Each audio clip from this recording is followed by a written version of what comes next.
ജാനി ചേച്ചിനെ ഒഴിവാക്കിയതാണ് ഞങ്ങൾ. പിന്നെ ഇവിടെ ഇപ്പോൾ ഞങ്ങൾക്ക് രണ്ടാൾക്ക് എടുക്കാനുള്ള ജോലിയല്ല ഉള്ളത്. ഇവിടെ ഇപ്പോൾ എന്ത് ജോലി ഉണ്ട് അങ്ങനെ ഞങ്ങൾ രണ്ടുപേരും ചേർന്നിട്ട് എടുക്കുന്നുണ്ട് ഇവിടെയുള്ള ജോലി. പിന്നെ ഒരു വേലക്കാരത്തിൻ്റെ ആവശ്യമൊന്നും ഇവിടെ ഇല്ല. ഞാൻ അപ്പോഴേ പറഞ്ഞിട്ടില്ലേക്ക.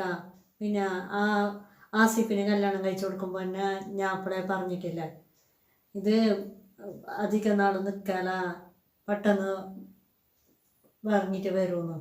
ഞാൻ അവളെ ഇവിടെ നിൽക്കാലെന്ന് ഉറപ്പ് കൊണ്ടോണ്ടല്ലേ ഞാൻ കല്യാണത്തിന് സമ്മതിച്ചത് തന്നെ. അല്ല ഞാൻ സമ്മതിച്ചതായിരുന്നല്ലോ.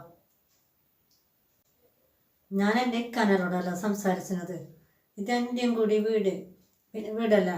എനിക്കിപ്പോൾ വരാനും നിൽക്കാനുള്ള അവകാശമില്ലേ?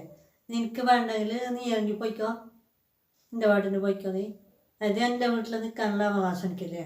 ഞാൻ എൻ്റെ ഇക്കാനോട് സംസാരിക്കുമ്പോൾ അതിനോട് ഇടക്കേറിക്ക് സംസാരിക്കാൻ വരുന്നത് നീ നിർത്തടി.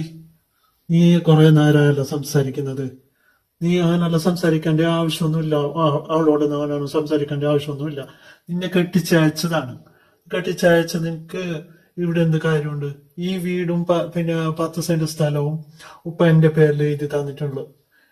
ഇപ്പൊ ഈ വീടും സ്ഥലവും ഉള്ളത് എന്റെ പേരിലാണ്, എന്റെ അവകാശമാണ്. പിന്നെ എന്റെ ഭാര്യക്ക് എന്താ അവകാശമില്ലാത്തത് ഇവിടെ നിൽക്കണ്ടേ? പിന്നെ നിന്നോട് ഇവിടുന്ന് വന്നാല് എന്തെങ്കിലും കുടിച്ചിട്ട് ഇറങ്ങി പോവാൻ നിൽക്ക്. അല്ലാതെ സ്വന്തം ഡ്രസ്സും സ്വന്തം കാര്യങ്ങളും അലക്കാനും പണിയെടുക്കാനും പഠിക്കണം. അല്ലാതെ വേലക്കാരിനെ കൊണ്ട് പഠിക്കുന്നുണ്ട്, അതല്ല. ഇറങ്ങി പോവാൻ നോക്ക്.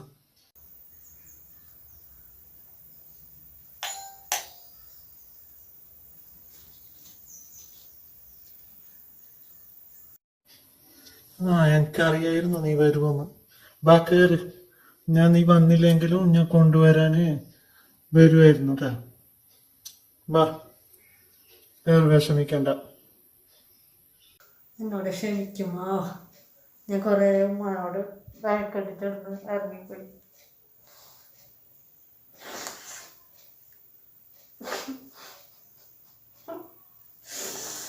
എന്നോട് ക്ഷമിക്കുമോ?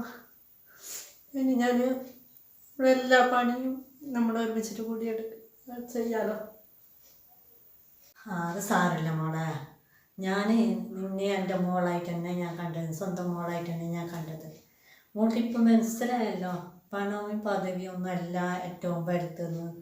ഒരു സ്നേഹമുള്ള കുടുംബം കിട്ടാൻ എത്ര പ്രാർത്ഥിക്കുന്ന ആൾക്കാരുണ്ട്. അതിപ്പോൾ മോൾക്ക് മനസ്സിലാക്കിയല്ലോ മോള്, അതന്നെ വലിയ കാര്യം. ഇനി വിഷമിക്കണ്ട, നമുക്ക് ഒരുമിച്ചിട്ട് മുന്നോട്ട് പോവാം.